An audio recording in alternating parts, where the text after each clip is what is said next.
Welcome into No Punt Intended, presented by Club Fantasy. I am your host, Joe Zollo. Week 4 of the NFL and fantasy football season, and I would just like to formally apologize for everyone not knowing a single thing about the NFL this year whatsoever.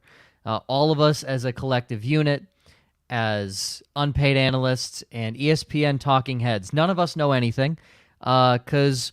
Andy Dalton can just throw for 3 touchdowns and put up 40 points on the Raiders defense, and you look like an idiot. And so does everybody else on this forsaken planet. So here we go, though. New week, new turning page. Here we go, week 4. Let's get into it.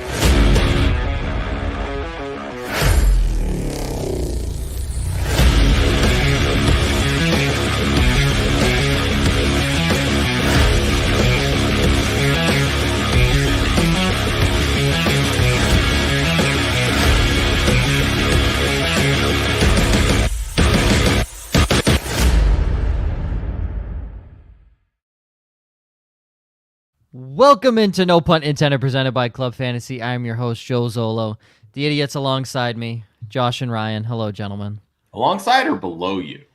Yeah, sure, whatever. More Beneath me sounds way better. 2 weeks ago, Goedert started calling us idiots. Now, I don't know that I like this moniker we've picked up. Listen. I don't get it. It's not even the fact that, okay, some of my matchups, sure, I understand why that didn't work. And, sure, I wasn't expecting big points. Why going into Sunday Night Football did one of my teams have 27 points? Okay. Someone explain that to me. So, Joe, explain that to me. They're destroying me in the home league this week. I started Mondre and the Raiders defense. My home league penalizes turnovers, so they both went negative. I'll beat you. Well, hold on. Ramondre, Raiders, Rashee Shaheed combined for negative 3.7 points. So what? The home league just starts going in about what's the lowest score in league history, and then they start posting my score. The dude I played had Josh Allen and Jawan Jennings. Either one of them could have beat me on their fucking own. Wow. It was the worst week ever. Dude. And I posted the Simpsons meme where I was like, stop. He's dead already. Just leave me alone. I don't need this anymore. I know I'm not the only one feeling this because obviously Ryan, we're in the same boat. Yeah. But there were multiple. I checked just to see if maybe my team's all my picks having a bad week.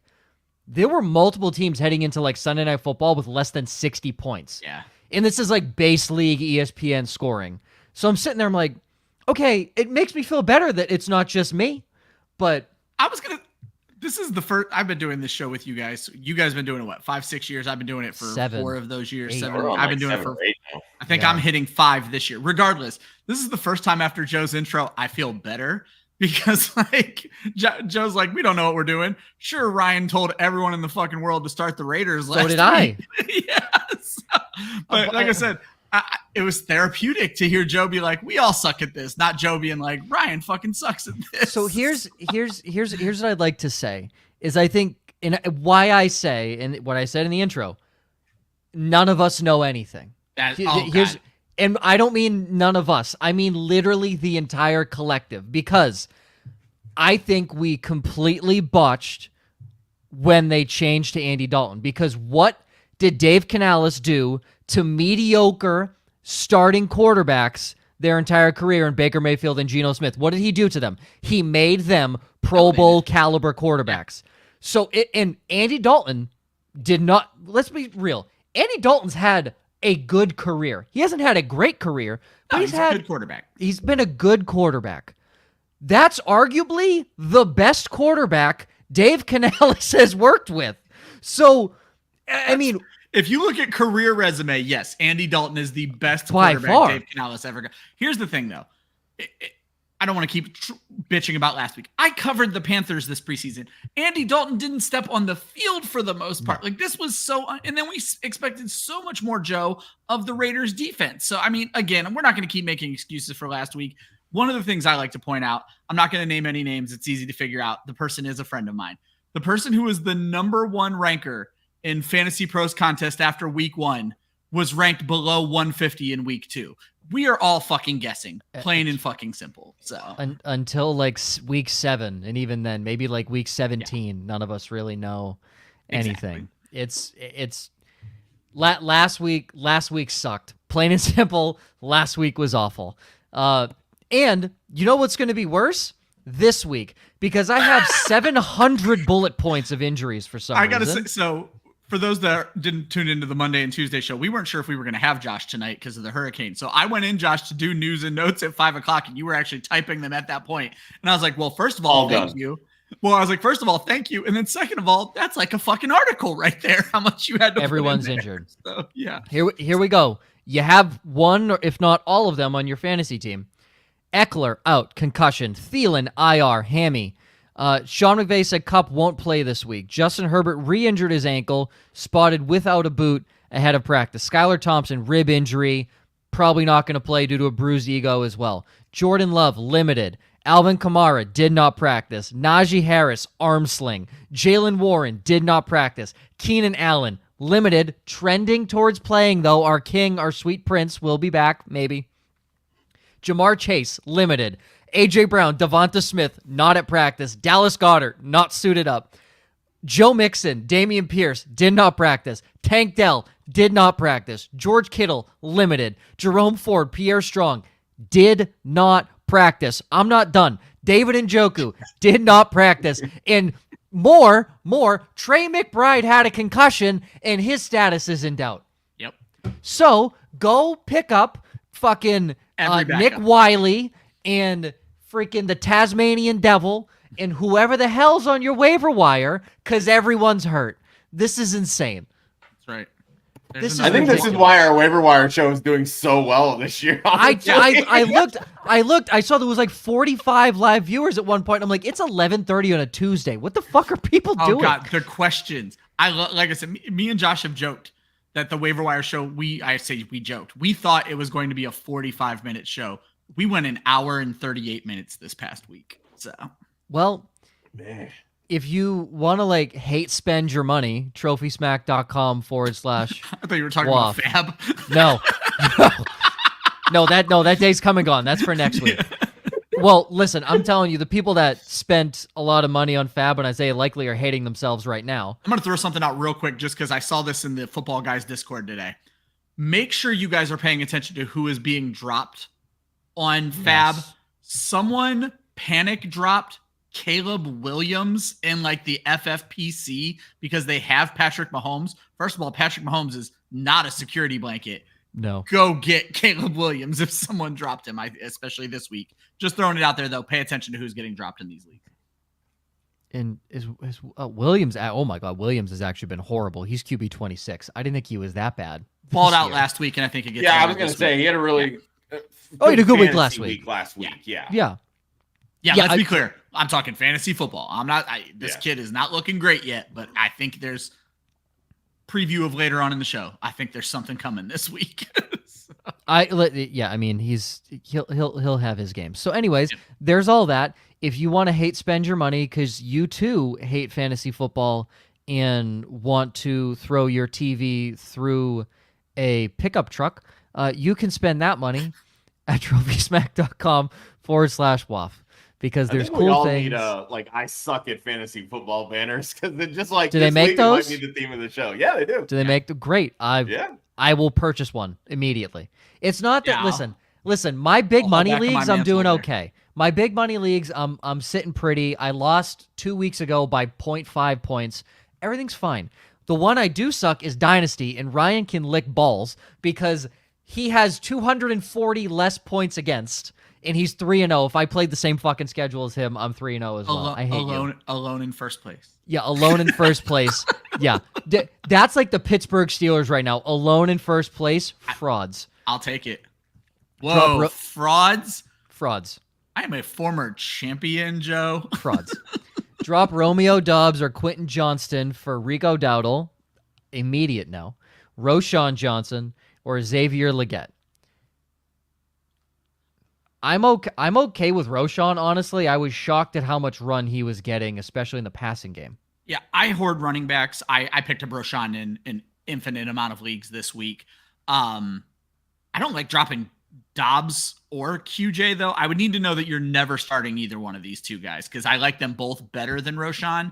But if there's a better chance Roshan's going to get on the field, go ahead and drop Dobbs. I mean, that we still have to figure out what that wide receiver room is. You're probably 3 weeks away from knowing what Dobbs is anyway.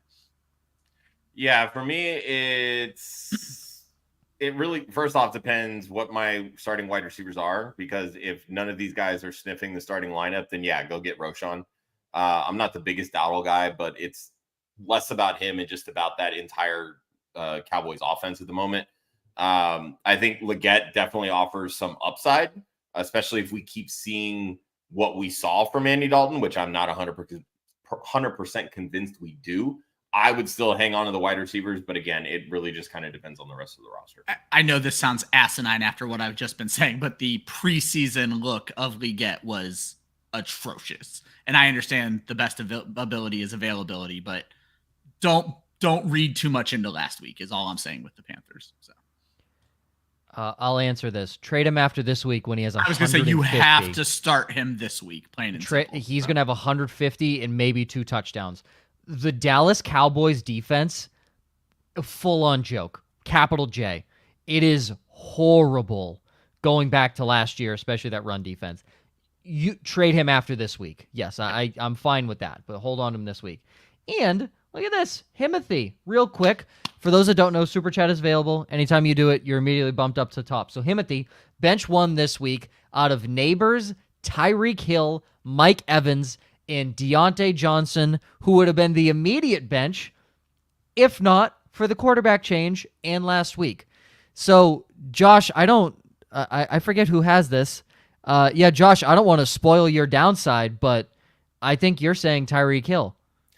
Yeah, I don't love Tyreek this week at all. I think Evans will have a bounce back. Neighbors is going to go off tonight. I like Deontay's target share, and Dalton is obviously competent.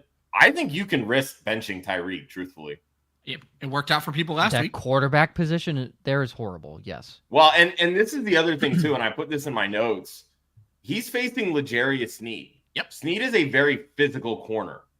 That's Tyreek how you hates get that. to Tyreek. You play him physical. You bump him at the line. You disrupt the timing. And if that's the way you take away Tyreek this week, they don't have a quarterback who can wait until he gets open down the field. Exactly. There's a very real possibility Tyreek walks out of this game with no catches. Like, that is a very real possibility. Yeah, I think we're all across the board said Tyreek. Yep. Skull, start one in the PPR. Evans, Tyreek, or Brian Robinson. We do answer questions, my friend. This is a PPR's, but no Austin Eckler this week makes Brian Robinson an interesting, maybe PPR play, Ryan. He's already an interesting PPR play. It's so close between him and Evans. I think I would go Robinson. Josh? Who's Washington got this week? Arizona. They're in Arizona, and Tampa is at home against Philly. It's between Evans and Robinson. I'm going to lean B-Rob, especially with Austin Eckler out. Yeah, I would go Robinson as well with Eckler out. If Eckler was still in, I'd probably go Evans, but I mean, Jeremy. Although I have this weird, sneaky feeling that because Evans has been so quiet this week, he's going to put up like a $150 on positive Philly. regression. This is the Evans week. Yeah, it could very well be the Evans. Well, week. this is what Ryan says all the time. Mike Evans, you have to start every week because you're going to live. That's true. It is a rule of mine that you can't bench Mike Evans because you're going to miss the 40s because you took the zeros. So you know what? I'm going to go back. Thank you, Joe. You can't take Mike Evans out of your lineup. You ruin your season if you take Mike Evans out of your lineup. Skull, I'll say this. If you're playing from a big deficit after Thursday Night Football, Evans, because he's going to give you by far the most upside. Yep. If you're sitting pretty or it's an even contest after Thursday night, Brian Robinson is probably a guaranteed 12 to 15 points. There is no zero in Brian Robinson's future. Correct. It's just not possible. So. Correct. I believe he has the most rushing first downs of any running back in the NFL. That would not surprise me. Here's the thing. The way that team is running right now with Jaden Daniels, Eckler, and Brian, that is actually a fun fucking team to watch. Like, they are using it. You saw bits of it last year, but you couldn't see it with Sam Howell, and Antonio Gibson is in Austin Eckler. Now that they have the perfect pieces, this is fun to watch. I'm enjoying it. So Jaden Daniels looked really fucking good on Monday Night Football. Looks pro hey, ready. Hey, he found Terry McLaurin. Not once, but twice on a couple deep balls. Arguably, he took the crown as the best LSU quarterback in the NFL last week. So. Joe Burrow wasn't no fucking slouch last week. He's 1-0. Joe Burrow looked against good. Burrow. Danny asked, who should he trade, B-Rob or Singletary? I think you keep Brian Robinson, and then you trade Singletary after he goes off the fucking handle. You trade Singletary after he scores 2 touchdowns tomorrow night. But yes. I like Singletary this week. I like Brian Robinson this season. I think he was an underrated asset. It's fun watching him and Austin Eckler coexist. For me, it's always trade the guy on the worst offense, plain and simple. And it's not even close. It is the Giants' offense. Jonathan, almost ready to start any waiver guy over Brandon Ayuk or Garrett Wilson. By the way, would you start JSN or Dobbins over them? I'm fine with JSN this week. Well, I was going to say, and that's easy to say, but I was fine with JSN last week, and he falls from 16 targets to 3 or whatever. And so I just feel like everybody has that lower downside. I'll stick with your studs, Ayuk and Wilson for me. I am very down on Wilson this week, so I have like zero issue pivoting to JSN. I'm debating sitting Wilson a couple leagues. I'm probably going to roll with him. I do not like anybody going against Patrick Surtain, but if you wanted to say JSN over Wilson, totally fine. I am going to that game on Sunday. I will be there in San Francisco for the 49ers bending over my New England Patriots. Okay? Is this my hope. Is this the game you go to with your dad every year? Yes, this is the family trip every year, and we chose San Fran this year. We haven't been to Levi, so we're very excited. We will watch softcore porn on the field when the Patriots get fucked, but that's okay. That's okay. It's going to be a fun time. We're going to see Alcatraz. We're going to go see AT&T Park. Welcome to all the new listeners we have in the chat. AT&T Park is beautiful. I'm very excited. Listen, I'm very excited. There, yeah. I'm very excited. What I'm not excited for is Sunday at 1:05 p.m. Pacific time. But who knows? San Fran has a lot of injuries. Maybe our, Home Depot parking lot, our offensive line can figure it the fuck out and maybe do something. We'll see. Who knows? Maybe Drake May comes into the game in the second half and we rally. If not, Jawan Jennings better have 7 fucking touchdowns against this team. I don't want Ayuk to have anything. Jawan Jennings can have the world. I love that man. Need 2. Flex Mondre, Tank Dell, Jaden Reed, Tyler Lockett, Darnell Mooney. Now this feels like a 2024 fantasy question. Yes, it does. I will say I feel Mooney's like the lock here. Ooh, I'm gonna go Reed and Mondre. I'm gonna take okay. I'm gonna take the volume out of Mondre, and Jaden Reed's look bad or good with bad quarterbacks. I think he's gonna look better. I think Jordan Love's back this week. So, Josh, I have a sneaky feeling that Tank Dell is gonna pop this week. He's been so quiet, and they get the Jags this week. They're so bad. They're so bad. I know. Honestly, I would be chasing full upside here. Give me Reed and Dell. I was gonna say, I love that you were just giving separate answers. I do like Mooney. I think he really started to show something, and it dawned on me after we recorded on Tuesday, Ryan. How did we not talk about Darnell Mooney on the waiver show? I don't know if he fit their criteria. I don't think we brought up. Did he? I don't know if he fit the criteria. Is he rostered in under? He might have been over 50% rostered. I'll take a look while we're chatting. Probably why. All right, but yeah. I'm chasing the upside. Give me Dell and Reed. I don't know why Kirk Cousins has a love affair with Darnell Mooney, and I'm gonna ride that. If Jordan Love plays Jaden Reed, yeah. If not, Tank Dell. I'll ride Josh's intuition there. God, I don't want to play Ramondre Stevenson this week. Oh, every part of me. It makes me feel a little better because Javon Hargrave is out. So that's one less big-bodied in the middle of that defense, and they're going to need to run Ramondre. But it's so hard to feel any level of confidence knowing the dude just gave you negative fantasy points. No. He gave me 0.3. I don't know what you're talking about. He gave me negative. We penalized turnover. Or negative 0.7 in one of my leagues. So. Yeah, negative 0.7. Mine was 0.3. So he did give me positive points. Did it feel negative? Yep. Yes. And I realized I skipped over Lexus by accident. Would you play Michael Wilson or Roschon over Christian Kirk? Yes. Both of the above. Kirk's Guys, let me paint a picture for you. Maybe not Roshan. Let me paint a picture for you. And the picture is Michael Wilson plays the Commanders. That's the picture. All I needed to know, right? That's the picture. Yep, that is the picture. Like, Christian Kirk has you buying back in because he finally had a decent game this past week. That's it. Well, that's all it takes for me. And that's the thing. It's going to get everybody else asking, oh, well, now I can finally trust them. Should I? No. Go with the matchup. Take Michael Wilson. You're going to feel a lot better when he gives you a 0 versus when Christian Kirk gives you a 0. Plain and simple. That's true. Mr. Sophia Smith is going to channel his wife's inner gold medal mentality on Sunday, and Michael Wilson will have 100 yards and 2 touchdowns, alongside Marvin Harrison's 200 yards and 4 touchdowns. Whoa. Who says no? Not me. Now, this goes along with Jaden Daniels' 7 total touchdowns because Arizona can't win at home. Yeah. But, yeah. Okay. So many questions. This is awesome. Okay, we're going to keep going through these. Trade Amon-Ra for K9, Charbonnet, and Garrett Wilson, saying he lost Pacheco and only has James Conner. Other receivers, Nico Collins, Chris Olave. So this is someone you could technically say could afford to lose Amon-Ra, definitely needs running backs. What do we think? Josh? I don't hate it.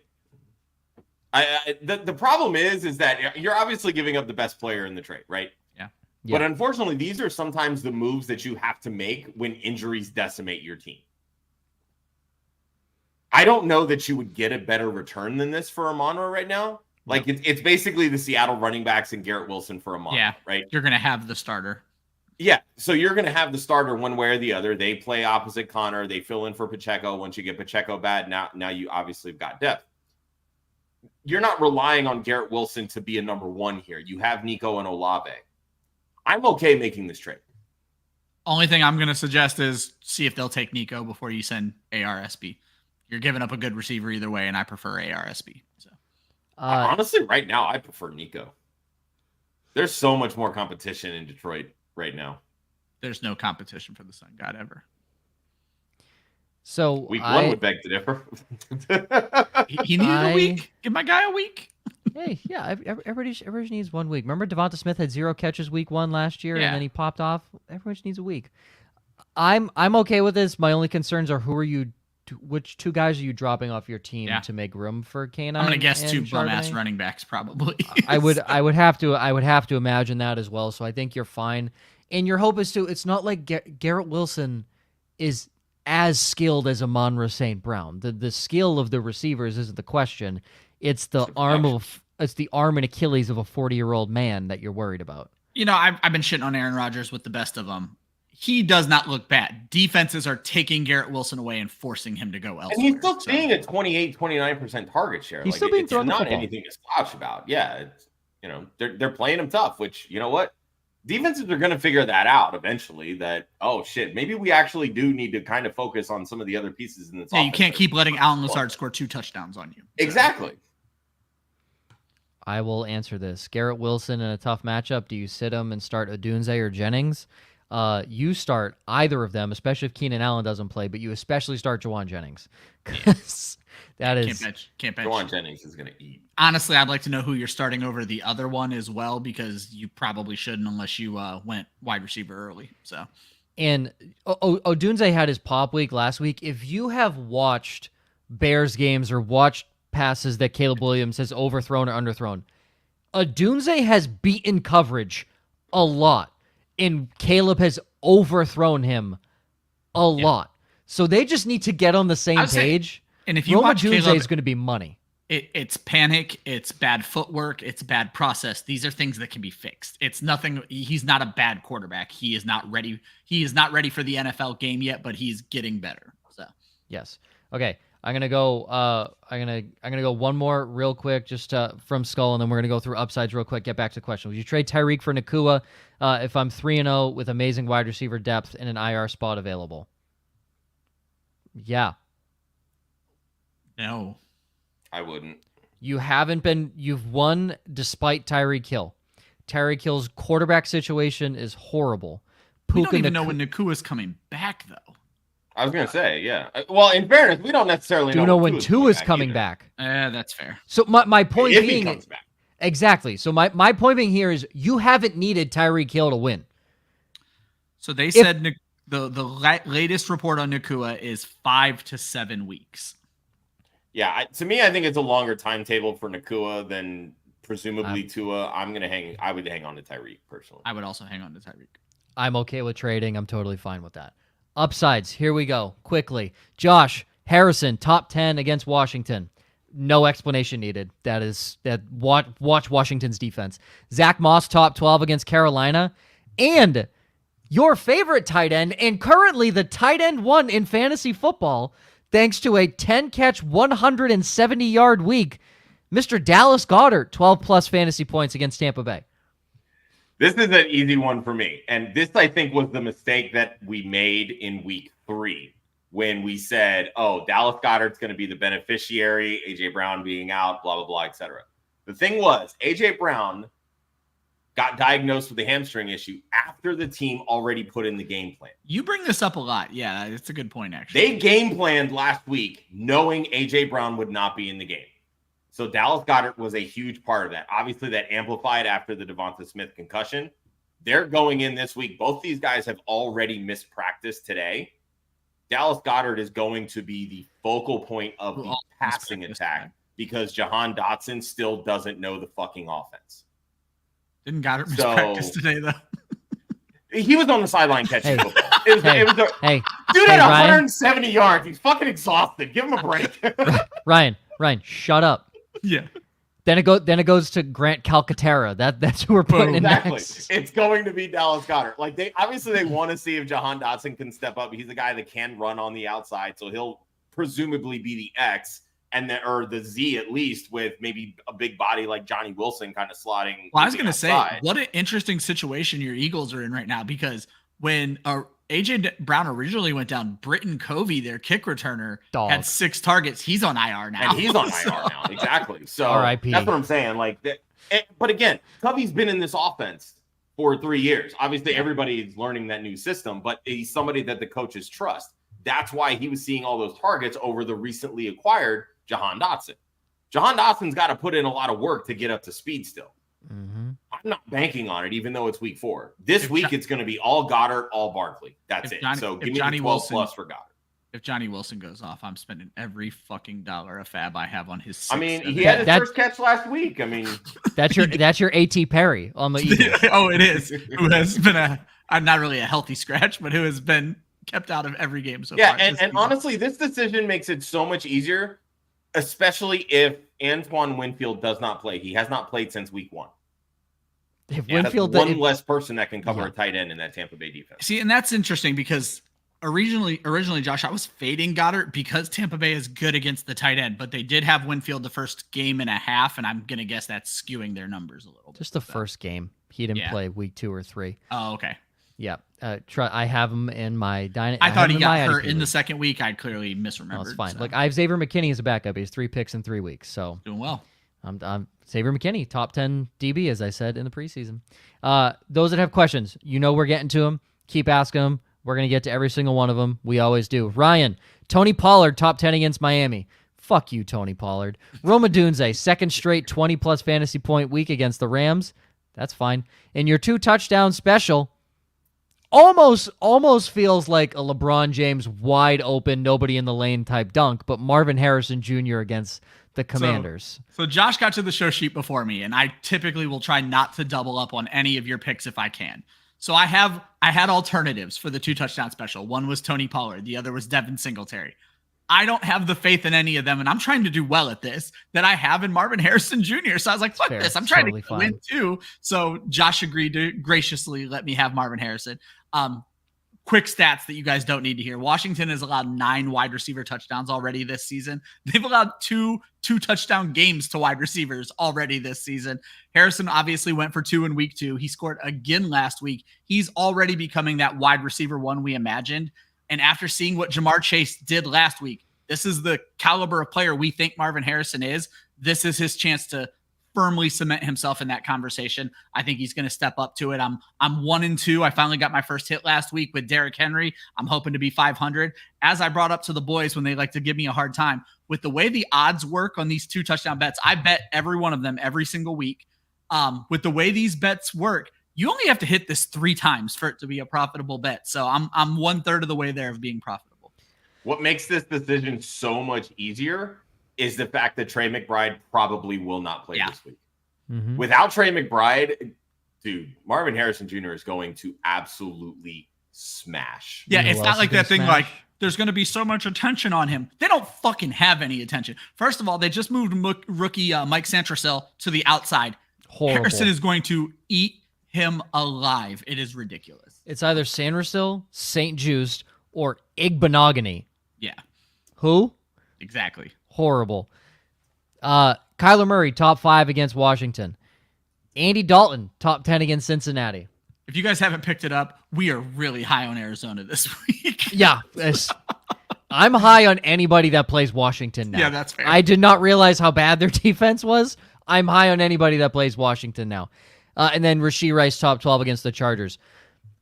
Murray and Dalton almost feel pretty self-explanatory. Yeah, I was going to say, my big question, Joe, is someone who in a redraft league gave up on Patrick Mahomes this week. Do we finally see good Mahomes, or is this still just good Rashee Rice? Mahomes normally plays well against the Chargers. He normally plays well. This is a home game despite it being in Los Angeles, so that's fine. The reason I brought up Rashee Rice is because I have a lot of Rashee Rice in a lot of leagues. What I see is that red lettering over the Chargers that says 6th best against the receiver in fantasy. And I think that, like, I don't think it's going to scare a lot of people off, but it may scare some people off to be like, I didn't spend high draft capital on Rashee Rice. I may want to bench him this week. Ride that fucking wave until it crashes. And when it crashes, load back up again, because he is the guy. Xavier Worthy is the gadget big play guy right now. And even then, he's not even too much the big play guy. He's the gadget guy. Travis Kelce is a ghost. Yeah. He's a ghost. He's a 35-year-old tight end. An out-of-shape ghost. Out of shape, who spent all offseason with his girlfriend traveling the world. Living the life that we all wish we were living. Let me get this straight. I'm not hating on the life. No. Good for you, dude. 35, traveling around the world with Taylor Swift. Fuck yeah. Why not? Congrats. Sadly, you are an NFL player, and that doesn't bode well in the current situation that you are in. 35-year-olds, as Josh and Ryan can attest to at one point in their lives, don't bounce back like a 25-year-old does. They do not. So I didn't even bounce back like that at 25. I was about to say. No, I was a bouncer back at 25. By 35, I was I'm going to bed. Correct. So it's a tough look for Travis Kelce. So don't shy away from Rashee Rice. There's still so much the defense has to worry about that Rashee Rice he's not their biggest worry, and he's also not going to see Asante Samuel because he travels so much inside. Asante doesn't do that, so he won't even see the best defender on the team. Okay. One. Do it. I love all the questions you guys have. Take a breath. 2. There's so many questions. Let's get through them. Jonathan, bench Charbonnet last week for Jordan Mason and Achane. It killed me. If Walker is out again, would you bench Achane for Charbonnet or Zach Moss because of the matchup? Ryan? I hate Seattle running backs this week. More on that in the next section. I would not start Walker or Charbonnet under most circumstances this week. Josh? I'm riding with Moss very heavy this week. So yep. I'm good on the Zach Moss train as well. I don't hate Achane, but I'm good on the Zach Moss train too. This should be a smash Devin Singletary, right? I don't think anybody's going Olave. Cannot bench Devin Singletary. You can't. You can't. It's probably going to be another Olave week, honestly, but Devin Singletary is about to play the worst rush defense in the NFL. Yes, truly. Daniel Caps, fellas got offered Rashee Rice, James Conner, and Jalen Hurts for Kyler Murray, Devon Achane, Amon-Ra St. Brown. Which side are you taking, Josh? Kyler side. Kyler side. Kyler side. And that's coming from an Eagles fan. Give me the Kyler side. Everything to me is almost equal in this trade, except the Achane part of it. Achane over Connor all day. So yep. I'm not. Well, that's the thing. I'm not an Achane or Connor fan at the current moment, but yeah, I think everything's even. I will side on the Kyler Achane. Achane has a way better chance of giving you upside, and he doesn't have somebody that could supplant him halfway through the season in Trey Benson. Yep. Dan, don't trade Singletary even if someone's offering me Debo, Mike Evans, and Michael Thomas Jr. Brian Thomas Jr. I think that's Brian Thomas. It's got to be Brian Thomas Jr. No. I was like, please don't accept the trade where someone's giving you Michael Thomas. For Singletary / Brian Robinson Jr., Charbonnet, Garrett Wilson. Should I trade away Singletary or Brian Robinson Jr.? You trade away Singletary. I think we answered this a little earlier, but you trade away Singletary. Yeah. Trade away Singletary 100%. George, trade Nico Collins, Joe Mixon, and Christian Watson for Justin Jefferson and Brian Robinson. Ryan. It's pretty equal. Watson's the throw-in. Yeah, I'll take J. Jeff and Brian Robinson. Joe Mixon's already hurt. J. Jeff and B-Rob. I am okay with that as well. Scamper's very sad and sorry for this. I assume he means the entire fantasy season. Yeah, he's been watching long enough. He knows. Would you start any of Rico Dowdle, Cam Akers, Zach Charbonnet, or Jerome Ford over Tyreek Hill in a half-point PPR? Gross, Ryan. Ford's the only one I'm considering, but of that bunch, I'll start Tyreek and pray for the best. I was going to say, I would probably lean Akers against Jacksonville. Do we know what's going on with Mixon? I haven't dug into that one. He didn't practice today. Okay. Q-tag. I mean, it's up in the air. They have said that it seems like Dameon Pierce is likely ready to play. So that could obviously affect things. If Dameon Pierce plays, he's likely going to be the quote lead back there. Ford was another one that missed practice this week or today. I don't take too much stock into Wednesdays because you do get a lot of veteran days. But man, Ford's usage lately has just really not been great, and I hate that offense. But the way the Raiders look, Chuba Hubbard just carved them up. So I would probably put it, if Pierce doesn't play, Akers, and then Ford. Obviously, if Pierce plays, I would go Ford over Akers. I'm going to start Tyreek over all of them still. To me, there's just no upside with Tyreek right now. None. His existence is upside. That's the only thing. Not when the quarterback can't get him the football unless it's 5 yards behind the line of scrimmage. Tyler Huntley, baby. I'm fine with Cam Akers. I'm totally fine with Cam Akers. Millie asked me specifically, how do I feel about a rich goofy ass? Oh, Millie, let me tell you, I'm really glad you brought that up because there were a couple things I looked up before coming onto the show today. One of them happened to be Never good when Joe does research. No, let me tell you, it's not good. You want to know why? Because it's always to prove my point that I already know is correct. I just want facts to make it even harder. Yep. Pause. Anthony Richardson was drafted, on average, quarterback 6. And you could even argue quarterback 5 because him and C.J. Stroud were separated by one spot, 51 and 52 respectively, C.J. Stroud being the higher pick. Anthony Richardson was a top 5 quarterback pre-draft. Anthony Richardson is quarterback 14. He has progressively gotten worse every single week. 27.1 thanks to a frozen rope to Alec Pierce. 12.9. And last week, 7.1. He's not a good quarterback. Yeah. Very clearly, he cannot throw the football. That is proven. If you are looking at starting quarterbacks in the NFL from a pure throwing the football standpoint, is there anyone worse than Anthony Richardson? The ones that are backups. Yeah. And that's my point. The only ones I could maybe even give you, Deshaun Watson, maybe. Daniel Jones, maybe. But on a consistent basis, is there anybody worse at throwing the football as a starter in the NFL than Anthony Richardson? No, because, and we don't need to spend too much more time on this, but when you even think of the guys that I'm thinking of, Fields has looked good. Jones, and Watson, just those three guys, they miss differently than Richardson. Richardson doesn't look like he is learning anything. I say this every single week. Rock and fire. That's literally all the kid does. He has no touch. He doesn't feel like he's learning the position yet. Could be okay for fantasy, terrible for the NFL. The rushing upside quarterbacks that this show was telling you to go after. Kyler Murray, quarterback 6.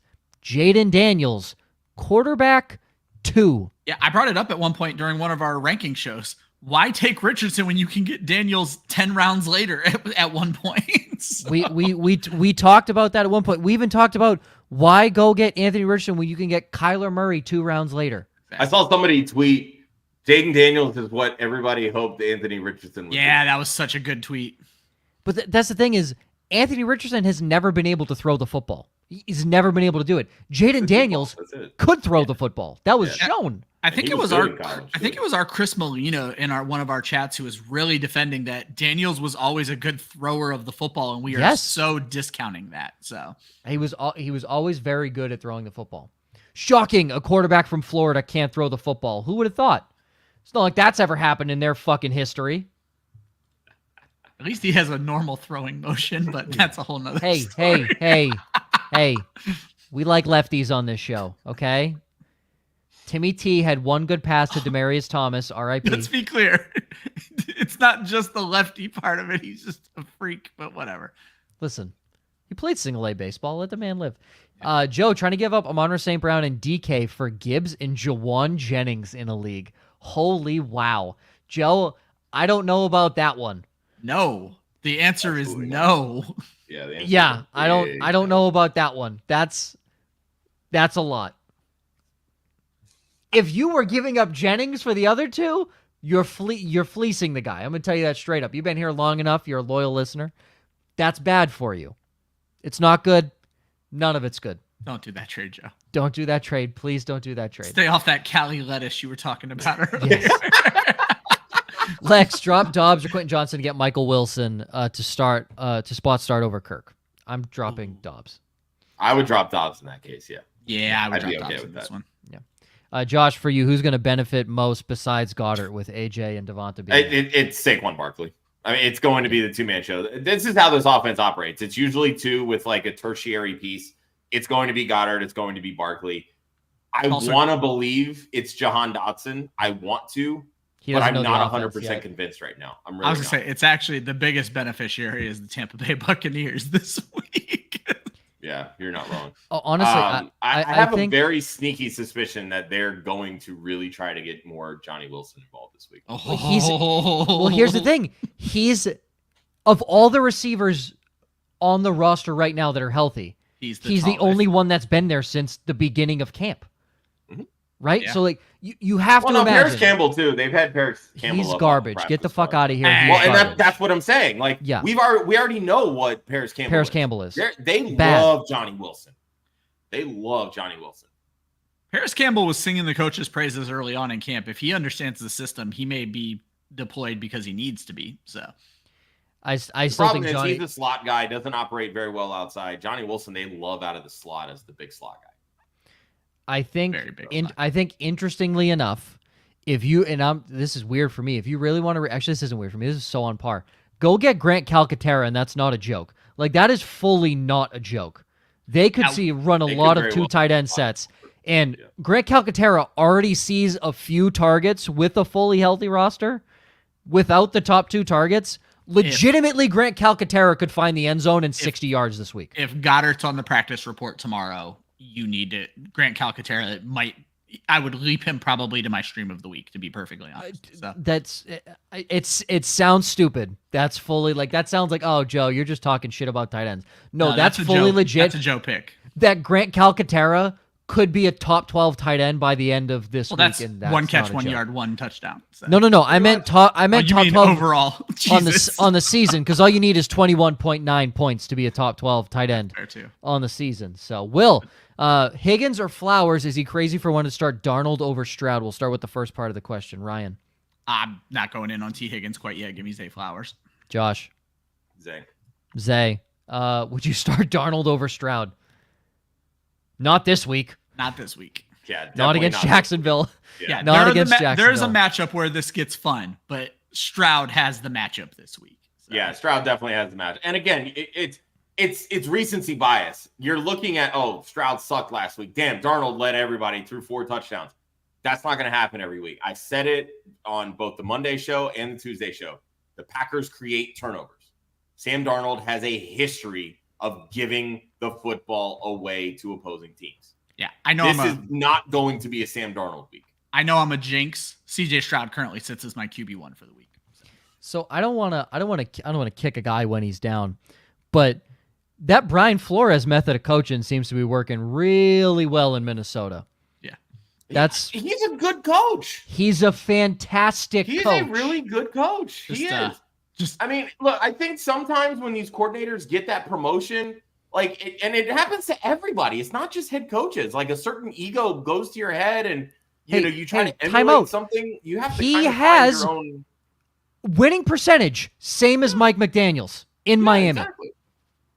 It's the same. Mike McDaniel has done nothing better to win in Miami than Brian Flores. Think about that. Brian Flores got fucked, but I'm going to be honest. When I heard how Tua was talking about how Flores treated him, Flores took a step back in my book as a head coach. Well, see, and that's the thing is a lot of times too, when these really good coaches that work their way through, a lot of times it's usually the second stop where things really start to work out. Just look at Bill Belichick; he was ass with the Browns. Horrible. Yeah, he was terrible. Horrible.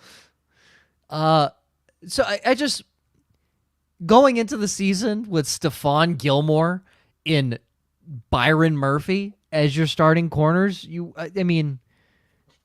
Jonathan Bullard as your defensive end. He deserves so much credit. Would you bench Jalen for Darnold if no Brown and Smith? Absolutely not a chance, Tyler. He's going to have a lot of rushing 150 yards. rushing yards. Yes, he's going to have a lot of rushing yards. Yeah. Sergio, Josh Allen, Devonta Smith, and Deontay Johnson for Bijan and Lamar. Give up Bijan and Lamar.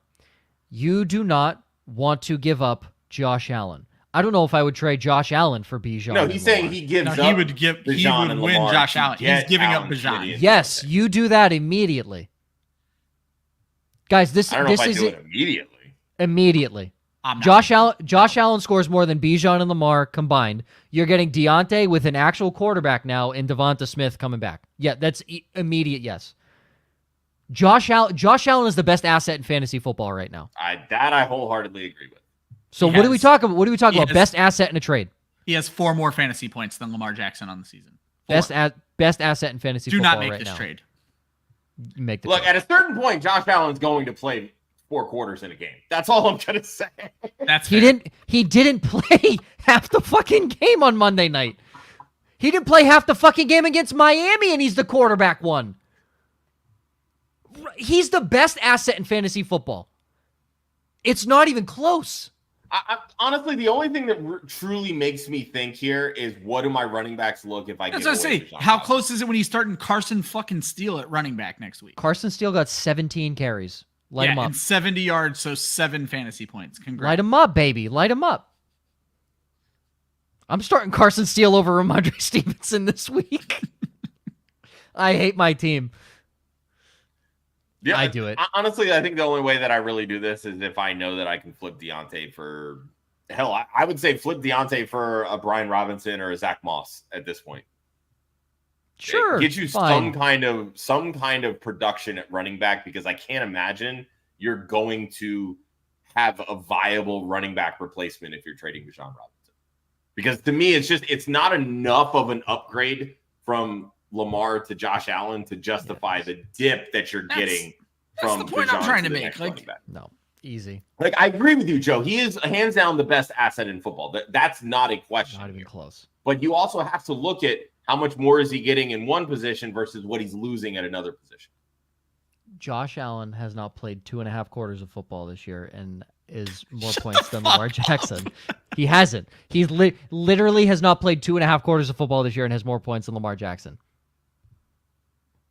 Guys, what are we overthinking here? What are we overthinking here? You guys come into every trade. A metric of like fantasy points per quarter is what we need to do to account for I'm blowouts. the one that always comes in and says, "Oh, let's look at the whole trade." You guys say trade for the best. Who's the best player in this trade? The best player in the trade is Josh Allen. Not even close. It is close. The fantasy points bear out that it's close. You can say all you want. If they keep blowing people out and he keeps sitting the fourth quarter, he doesn't get fucking points for Matt Barkley or Mitch Trubisky or whoever the fuck's coming in. Put some respect on Mitchell Kiss and Titties Trubisky's name, okay? Please? Put some respect on that name. I am firmly against this trade. I'm firmly for the trade, Sergio. I know you are. Paulo asking, rate the team.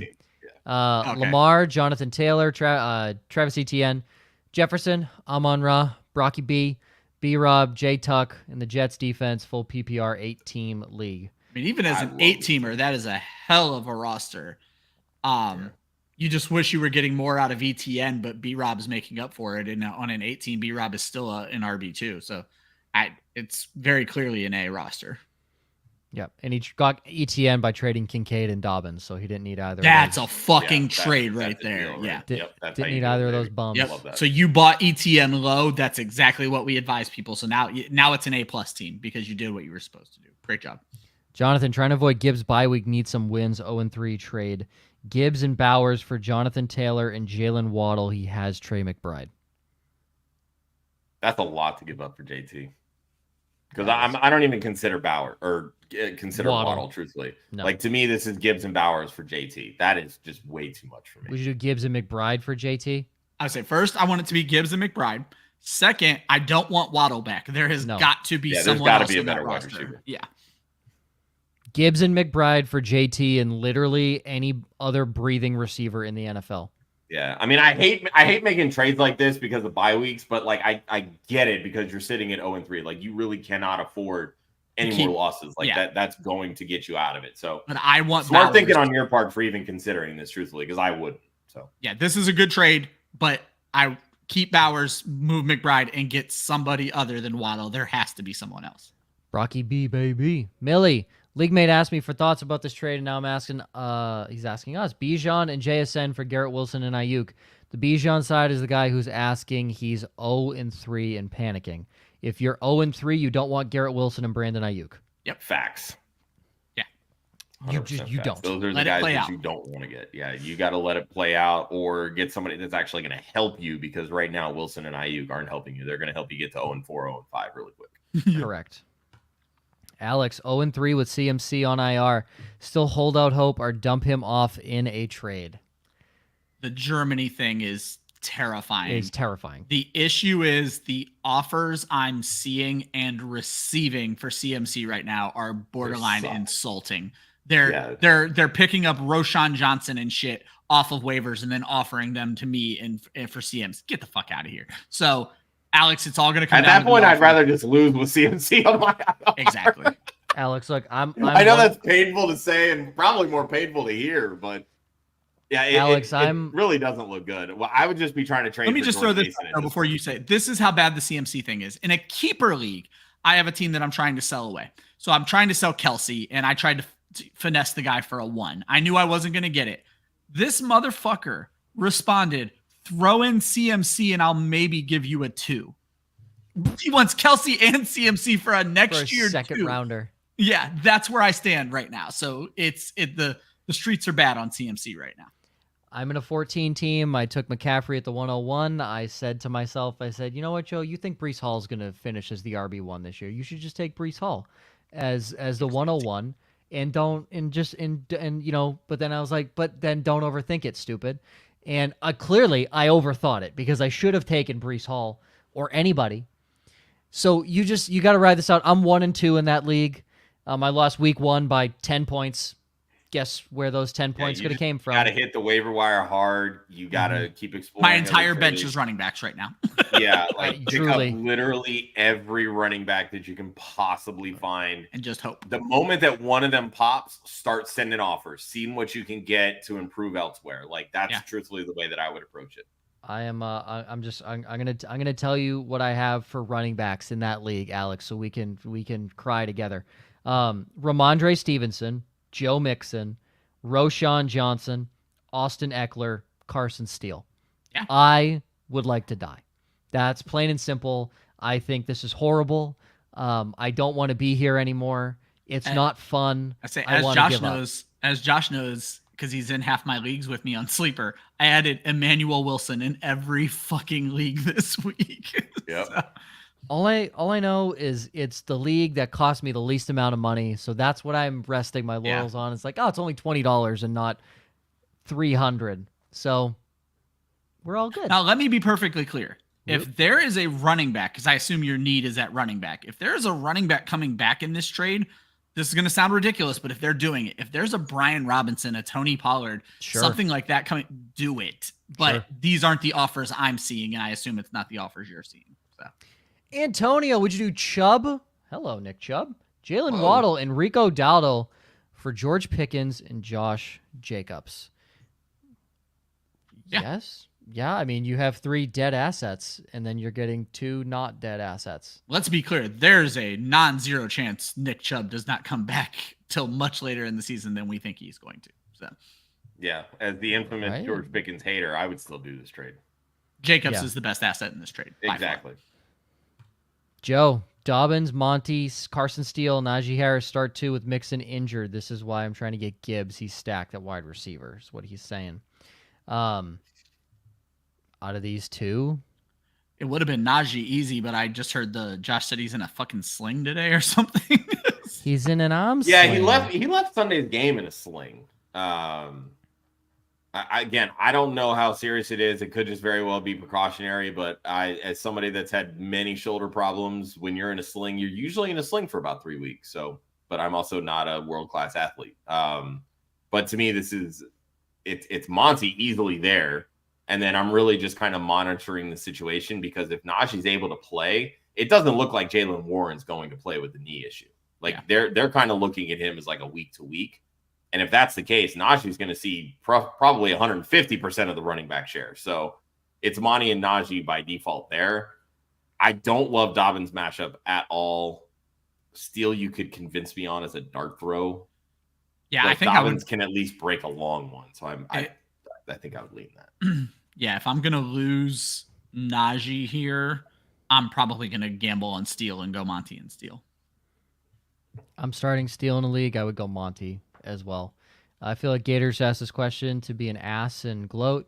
You're 6-0 and you're getting Josh Allen. There's your answer. It's a super flex and you're trading away Deshaun Watson to get Josh Allen, and you have Jaden Daniels as your second quarterback. If that's all I have to give up to get Josh Allen, what are we doing? Hit accept fast and win. In a super flex. Yep. In a super flex. Plus, you're getting a 27-year-old tight end who could quite possibly be the best tight end in fantasy right now, for all we know, because tight ends are garbage. So. Yeah, I'm smashing this. Like, Watson's dynasty value, in my opinion, has torpedoed. Again, you don't love giving up the high-end running backs. I think he'll be fine with Kieran. Who cares about dynasty value? You're going to fucking win this year. And let's also be clear, right?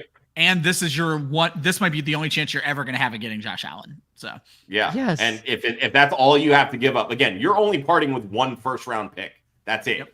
Every trade I've ever seen with Josh Allen, it's like 3+ picks. Yep. In a 1 quarterback lead, you need at least 2 in there. Yeah. Lex, Braylon Allen, Michael Pittman, or Roschon Johnson this week. PPR, Josh. Oof. Oof is right. Braylon Allen, easy. It's Braylon Allen. It really is. Braylon Allen, pretty easily. Do we not hate the matchup against Denver at all? Nope. No. I've seen Breece Hall fucking shred that Denver defense. I agree. I brought it up. That's all. Yeah. I'm okay with Braylon Allen. I'll go Braylon Allen, Roschon Johnson, Michael Pittman would be the rankings. I mean, Bucky Irving put up 70 yards on him on 9 rushes, so I'm really not that worried about it. Braylon Allen. War Eagles start 2 at receiver and a flex, so we need 3. Shakir, McLaurin, Tyreek, JSN, and Marvin Harrison Jr. is the automatic. So between JSN, Tyreek, McLaurin, Shakir, Josh. Yeah, it's Marvin Harrison easily. McLaurin. To me, it's between JSN and Shakir. I think JSN has a little bit more upside, so I'm gonna go JSN over Shakir. Same for me, except I would go Shakir over JSN. I don't think you need upside with Marvin Harrison Jr., Khalil Shakir. I mean, that's fair. That's 100% fair. Like, I mean, Shakir finally caught a touchdown this week, which I was happy about because before it's basically just been like a 5 for 50 kind of season. Yeah. But that's Ravens what you need when Marvin Harrison's playing. Yeah, and that's Juiced 100% fair. Yeah. In Igbenogany. Search and kill. Deontay or George Pickens? I know Josh's answer. We'll just skip him. Ryan. You should probably know Ryan's answer. Actually, me and Josh talked about this because he knows I'm a big George Pickens guy, but I would start Deontay this week. So Deontay Johnson. He's seen enough of the Bengals to know what to do against them. Exactly. Facts. Chandler, should I add Zamir White or should I add White or let someone else have the number one waiver claim? So I don't know if I should waste on him or not. Also start Stroud or Purdy. Stroud is the answer there. Is this Zamir White? It has to be Zamir White. Yeah, even if it's Rashad White, I don't know that I'm blowing the number one waiver claim on either one of those two guys. So no, let someone else worry about that. So. Yeah, we literally spoke all last week about if you can't get something out of Zamir White against the Panthers, he is droppable. You're never getting it. He didn't get it out of the Panthers. He's droppable. So and I dropped him. If it's no, you are not wasting the number one claim on. Rashad White has been so bad, they're actively talking about giving Bucky Irving more touches, which he has earned and deserved. Rashad White's not worth the number one waiver claim, in my opinion, either. So, no. And I mean, unless you guys disagree, but I think Stroud against the Jaguars. Oh, Stroud's my QB1 this week. So. Yeah. Purdy has a good matchup as well, obviously. He did say Rashad White. So Rashad White's the better of the two, probably, but even then. I'll be honest. You guys know I'm not going to get. I don't give up. I've not given up on Rashad White yet. I would use the first waiver priority to get Rashad White. I don't think you're going to see a better player on waivers the rest of this season. So. I agree with that, but the way that this line is blocking for him, and that's the way fair that too. He's but not seeing any holes. His time as the lead back, I think, is really short-lived. And again, it's fair. Even in a timeshare, I don't know that you're going to see a better. If Jawan Jennings is already picked up, that's only happening once this season. So. All right, downsides real quick. Josh, Tyreek Hill outside the top 30 against Tennessee. Garrett Wilson outside the top 36 against Denver. And Justin Jefferson under 12 fantasy points against Green Bay. You have 3 of the top 5 wide receivers this year. I feel like we've been shitting on Hill and Wilson this whole show, so I feel like you have to talk about Jefferson. So. Yeah. This was a really fun stat that I came across. In 3 career games in Green Bay, Justin Jefferson has never topped 58 receiving yards. Wow. He does not like it there. Never hit 11 fantasy points in Green Bay. That is interesting. And now he has a presumably less talented quarterback. I just... There's something about Jefferson playing in Green Bay that doesn't sink. When Jair Alexander's against them, they always go back and forth. Jefferson gets him in Minnesota. Alexander gets him in Green Bay. Again, you're not sitting Justin Jefferson. That's not all we're telling you is to temper expectations. It's temper expectations and load up on upside elsewhere. I don't love Justin Jefferson this week as a result. Ryan. There will be more rushing yards than passing yards in the Indianapolis-Pittsburgh game. I told Josh I was gonna fit that one in. I don't even know if it's a downside, but it's certainly a downside to the passing game. I feel like that's a layup. I'm not gonna lie to you. I feel like that one's just kind of a layup. Hunter Henry under 5 fantasy points for the second straight week. In the no tutty special to the Seattle running backs. What do you want? Wherever you'd like to go. Let's talk about the running backs. Only one running back has scored on Detroit this season, and that was Kyron Williams in week 1, and he is a fucking touchdown machine. He also has the most yards against the Detroit Lions this season at 50. They are shutting running backs down, and it's not been the greatest running backs, but they held Rashad White to 18 yards.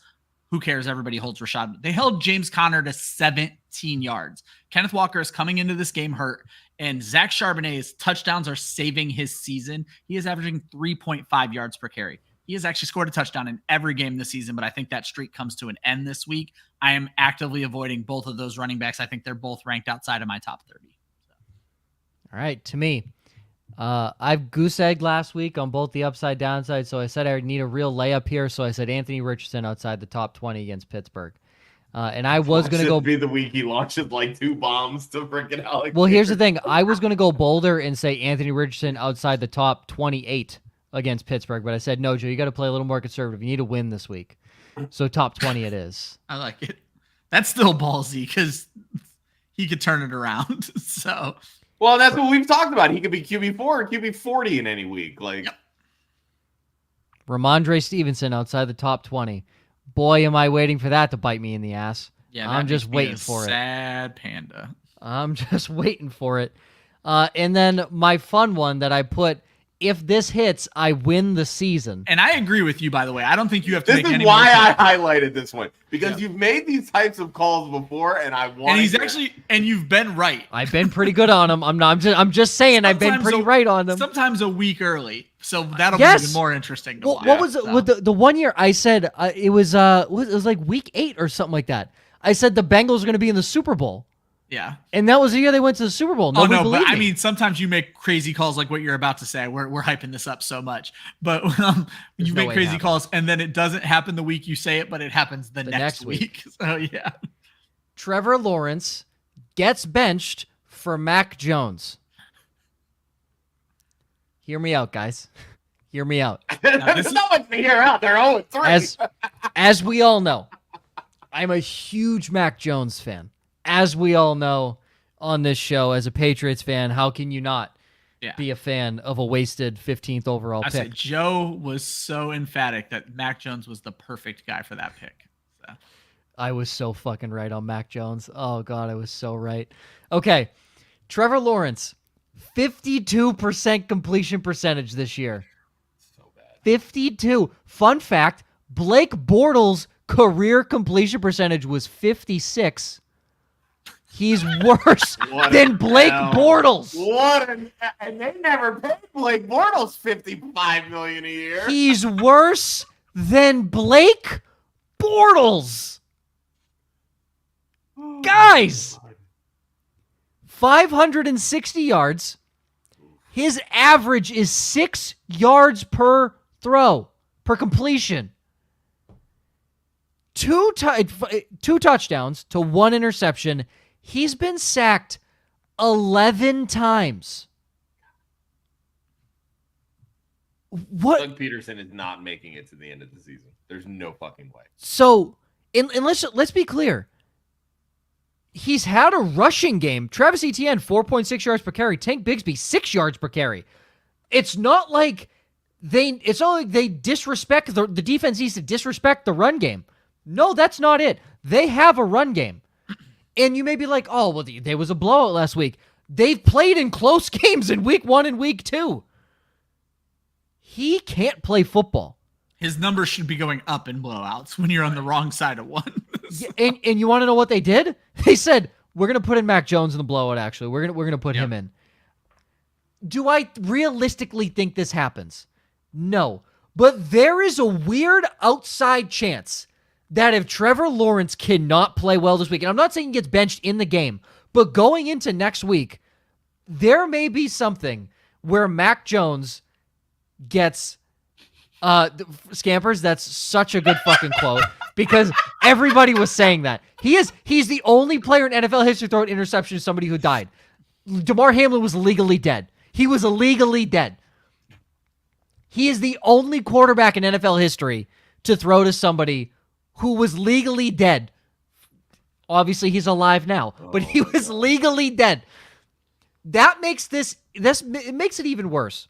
And fun fact, Bills, E.J. Manuel, only quarterback thrown interception in 4 different countries. Joe's fun favorite fact. stat. My favorite stat. There's a real chance that Mac Jones comes in and they bench Trevor Lawrence. Yeah. He's been that bad. So is this a the win, Panthers Joe? have already laid the groundwork for benching your guy earlier in the season. So, So Joe, is this a win if it's the same scenario where Mac Jones came in last week? Does the game need to be within 21 points, within 28 points? The game needs to be where it can't be fourth quarter, 8 minutes left, and you're down by 3 touchdowns. So if Mac Jones comes out at halftime, this is definitely a win. Or the third quarter. Oh Okay. yeah, if he comes in at any point before the fourth quarter. Okay, that's how we're doing. Okay, so if Mac Jones plays before the fourth quarter, this is a dub. Okay, I like it. That is a smash win. Let me tell you, that's a smash win. Or if it's a close game in the fourth quarter and they're just like, "Fuck it, Trevor, you can't do this anymore. We're bringing Mac in." So. If they do that, I mean, that's a massive kick in the cooch. That's a Bryce Young benching right there. Holy shit! I'm not gonna lie, that might be worse than a Bryce Young benching. Yeah, Bryce Young didn't get paid $55 million. Holy wow! And Joe, I'll even extend it this far. Even if they pull Trevor Lawrence like in the fourth quarter, because this show comes out on Wednesday, there's a chance that they could announce. And then they're like, Mac Jones is the guy Monday or next week. Tuesday. Yeah.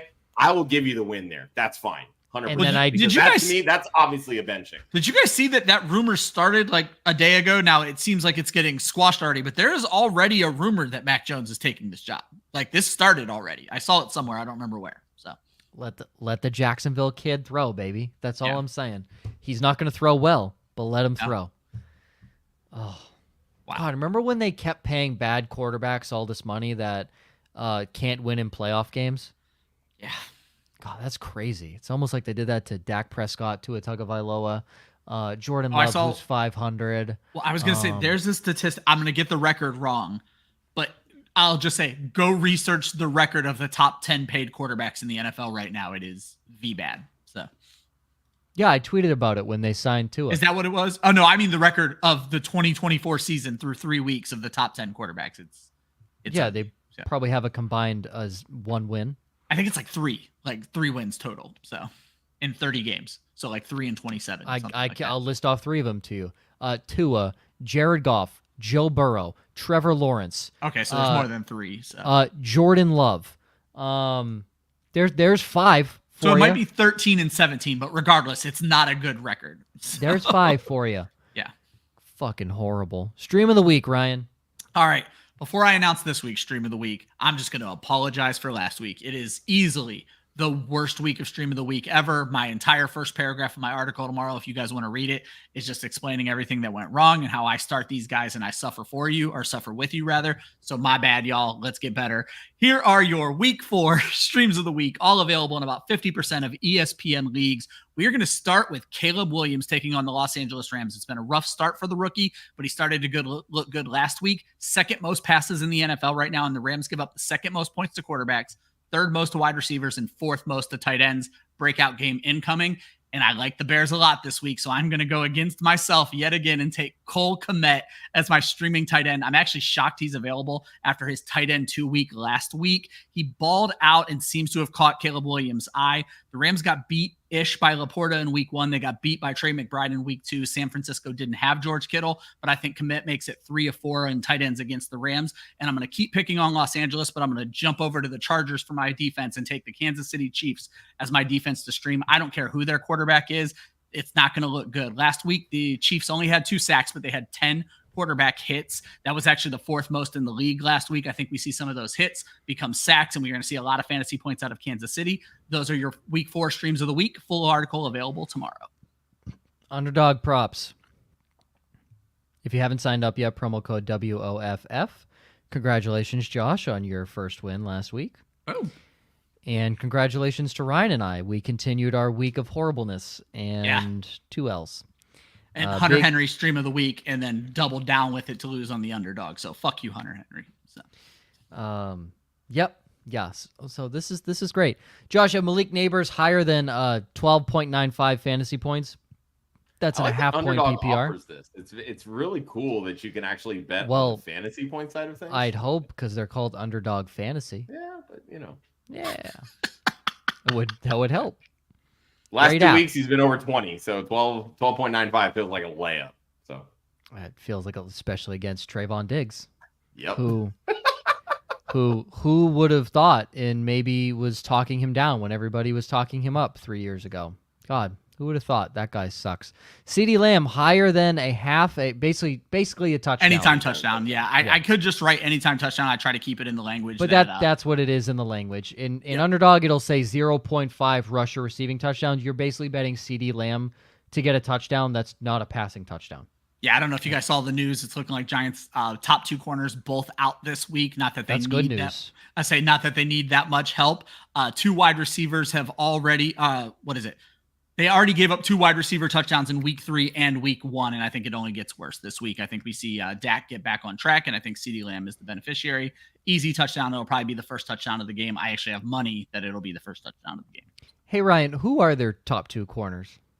God, why do I forget this already? I just looked it up. Adoree Jackson. Nobody knows. It's One of them is Adoree Jackson. And I cannot remember the second guy's name. So Didn't they sign Adoree Jackson like towards the tail end of training camp too? Yeah. Like they brought him back. Like I know he was part of the team before, but yeah, I looked it up before. I was making sure I was right about this. I looked it up and I cannot remember the second guy's name right now, but he's not very good. And I will go with, and Scampers, you didn't exactly steal my thunder, but it is the spicy pepper on Underdog. The touchdown is, I said David Singletary over 60.5 rushing yards. Feels super low. Surprise line wasn't at like 200. So yeah. Does Underdog have some new rule? It wouldn't let me bet on the Dak Prescott over touchdowns and the CeeDee Lamb over touchdown. So I don't know if that's a thing now because one plays too much into the other, but it canceled it out. It wouldn't let me bet it. So I had to move. I just got rid of the Dak because it was negative odds anyway. So I left the Lamb on there. I did your Singletary, and then I had to do something else for Dak. So I like it makes sense maybe because you're doubling up on touchdowns there. If one happens, it's the only thing I could figure it was. So I love Devin Singletary over rushing yards. I hate Devin Singletary. I think he's bad, but holy wow. Nothing on that Cowboys. Nothing on the Cowboys looks good outside of our one true love, Brandon Aubrey, obviously, who is currently tight end 1 on the year. Fun fact. Fun fact. He's tight end 1 on the year, followed by tight end 2, Chris Boswell. Jesus.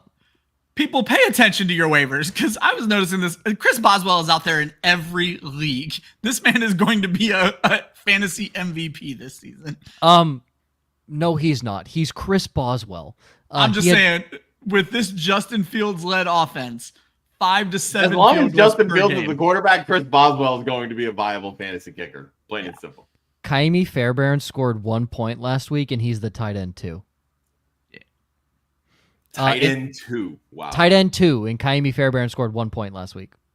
Joe has been on this kickers over tight ends, and I hope those that are playing over on Underdog, Scott Fishbowl over on MFL are paying attention to this because I'm on Sleeper this year. I am salivating on what the kicker flex could be doing over on MFL. Fun fact, would you like to know in a standard league where the tight end 1 would be ranked currently in amongst kickers? Sure. I imagine it's below 20. Kicker 20. Yep. They would be the kicker 20 next to Joey Sly, kicker for the New England Patriots.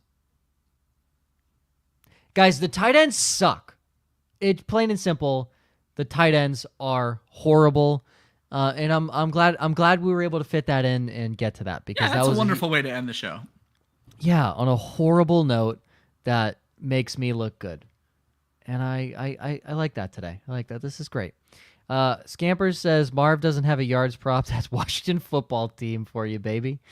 That's actually hilarious that he does not have a yardage prop on Underdog. That's pretty funny. Sometimes they might end up adding it in the next day. Yeah, they wait until they can get a better handle on everything. Why would you add that when you know you're just giving away money? Like there's no touchdown or yardage props for Monday night games right now yet either. So wow.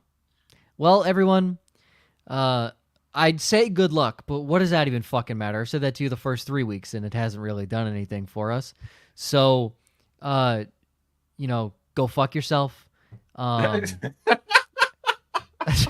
We'll reverse psychology. We'll end with that. Yeah. This is all your fault. It has nothing to do with luck. I hope you wake up and you get out of bed and you stub your toe, and maybe that's the difference that we need. That's the karma we need to get this going. I actually stubbed my toe before I came on the show today, so I am against that. Okay. I hope you step on a Lego. Okay. At my house, it's fucking dog chew toys. We call them landmines. She manages to leave them right where we're gonna step all the time. So listen, I know the girls are on in 10 minutes, and we're gonna get off in that time frame. Yeah, do not ask any questions, you fucks. No. But what's worse, stubbing your toe or stepping on a Lego, Josh? Oh, stepping on a Lego. Oh, I disagree. Stubbing my toe ruins my day. Ooh. No, stepping on a Lego. That is As somebody that stubbed their toe many a times because I'm a clumsy motherfucker, stepping on a Lego is hands down one of the worst feelings when it comes to I'd rather face plant on a bed of spikes. I wonder than step on a Lego. Just to play the victim here. I wonder if my gout has made my because stubbing my toe is fucking awful, and I wonder if it's worse for me because Are we victim shaming Ryan right now? You are. You guys are. Are we victim shaming Ryan? Gout is very real and it hurts. Ryan, are you okay? Never. Do you want to talk about it? First of all, I look at fantasy lineups all day. I am not fucking okay. Do you want to talk better help therapy? Do you want to talk about it? No shit. Let's see if we can get a sponsorship. I need that shit. Oh my God. For Josh, Ryan, myself, you can follow Club Fantasy on Facebook, Twitter, and Instagram at Club Fantasy FFL. The URL is clubfantasyffl.com. There's not just us. There's a show every single day. Keep up with it. There's another one in 10 minutes. There's another one literally in 10 minutes. We got a bunch of stuff coming your way. TrophySmack.com/WAF for all your fantasy football needs. Promo code WAF, WOFF, on Underdog. Get yourself a little deposit matchy. Well, all those fun things. You even get some free picks in there as well for being a new subscriber and new player to Underdog Fantasy. Always remember, defense wins championships. Offense wins fantasy football. We will see you